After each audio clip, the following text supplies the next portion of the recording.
ওম নমঃ শিৱায়। আজি মহাশিৱৰাত্ৰি হয়। আমি অফিচৰে ওচৰৰ এটা মন্দিৰলৈ গ'লোঁ আমাৰ অফিচৰ লগৰকেইজনীৰ লগত। গৈ পেলাই ধুনীয়াকৈ মন্দিৰটোত পূজা কৰি উঠি পেলাই আমি আৰু এটা মন্দিৰ গ'লোঁ, সাৰ্বজনীন শিৱ মন্দিৰ মৰিগাঁও। তাতে চাকি বন্তি জ্বলাই ল'লোঁ।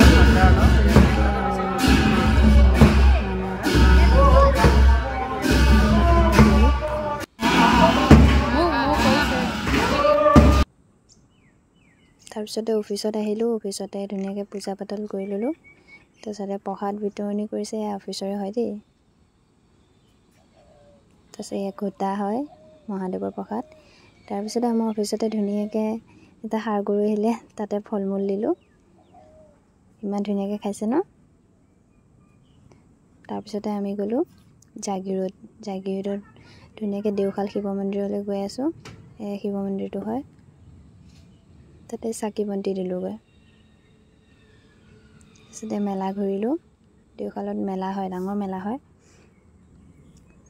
তাৰপিছতে ঘৰলৈ ঘূৰি আহিলোঁ। সন্ধিয়া হ'ল, আকৌ আমাৰ গাঁৱৰ এটা শিৱ মন্দিৰলৈ গ'লোঁ। তাতে ধূপ ধূনা চাকি বন্তি জ্বলাই ল'লোঁ। তাৰপিছতে ঘৰলৈ ৰাওনা হ'লোঁ। আজিলৈ বাই।